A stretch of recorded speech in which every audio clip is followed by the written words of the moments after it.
টিকিটের দাম বাড়ায় যাত্রীরা কি বলছেন আর কর্তৃপক্ষ আসলে কি বলছে? 20 তারিখের যতগুলো ট্রেন আছে চট্টগ্রাম থেকে এবং ঢাকা থেকে কক্সবাজার কিংবা চট্টগ্রাম থেকে সিলেট সবগুলোই কিন্তু বাড়তি দামে যাত্রীদের টিকিট কাটতে হচ্ছে এবং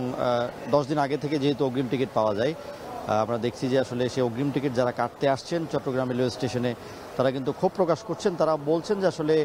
কোনো ধরনের সিদ্ধান্ত তাদের না জানিয়ে যে দাম বাড়ানো হয়েছে, হঠাৎ করে তারা অনেকেই কিন্তু আসলে সেই টিকিট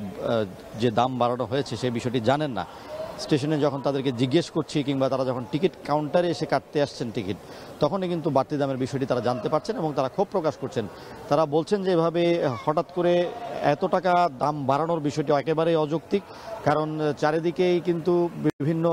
দ্রব্যমূল্য থেকে শুরু করে বিভিন্ন পণ্যের দাম বেড়েছে এবং নানা ধরনের সেবার দাম বেড়েছে। তার সাথে রেলের মতো একটি জনবান্ধব যে সেবা, সেই সেবাই এভাবে বাড়তি দাম তারা কোনোভাবেই গ্রহণ করতে পারছেন না এবং আমরা যেটি দেখছি যে প্রায় 9 বছর পরে এভাবে দাম বাড়ানো হয়েছে এবং এই দাম বাড়ানোর পেছনে যে যুক্তি রেলের, সেটি হচ্ছে এক ধরনের পন্টেজ চার্জ বা রেল পথে যতগুলো সেতু আছে সেই সেতুগুলোর যে দৈর্ঘ্য সেটিকে একটি দূরত্বে হিসেবে যোগ করে মোট যে দূরত্ব তার সাথে যোগ করে একটি বাড়তি চার্জ, এবং তারা বলছেন যে এটি আসলে এক ধরনের টোল, যেগুলো কিন্তু আসলে এতদিন বিভিন্ন রেলের যে সেতু সেগুলোর উপর কোনো টোল ছিল না, যে টোলগুলো এখন থেকে নির্ধারণ করা হয়েছে এবং সেই টোলের দাম ধরেই এই বাড়তি চার্জ। এবং আমরা যেটি দেখছি যে ঢাকা চট্টগ্রাম রুটে কিন্তু বেশ কয়েকটি টিকিটের দাম বেড়েছে এই কারণে, এবং সর্বোচ্চ যেই ভাড়া সেই ভাড়া কিন্তু আমরা দেখছি যে ঢাকা চট্টগ্রাম রুটে এসি বাড়তে বেড়েছে 143 টাকা, যেটি ছিল 1448 টাকা, এখন বিক্রি হবে 1591 টাকা, এবং সর্বনিম্ন ভাড়া বেড়েছে মেল ট্রেনে 15 টাকা, এবং ঢাকা কক্সবাজার রুটে আমরা দেখছি সর্বোচ্চ বেড়েছে 226 টাকা, যেটি 2430 টাকার টিকিট এখন 2656 টাকা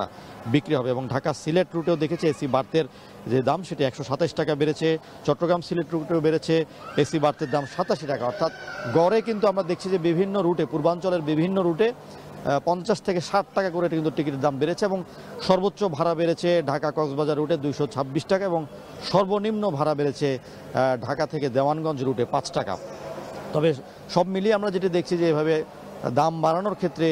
রেলের যে যুক্তি, সেই যুক্তিকে অগ্রাহ্য করে যাত্রীরা যেটি বলছেন যে আসলে রেল একটি জনমুখী সেবা এবং সেই সেবায় আসলে এইভাবে দাম বাড়ানোর বিষয়টি তারা আসলে বলছেন একেবারেই অপ্রত্যাশিত। চট্টগ্রাম রেল স্টেশন থেকে যুক্ত হয়েছিলেন ফয়সাল করিম।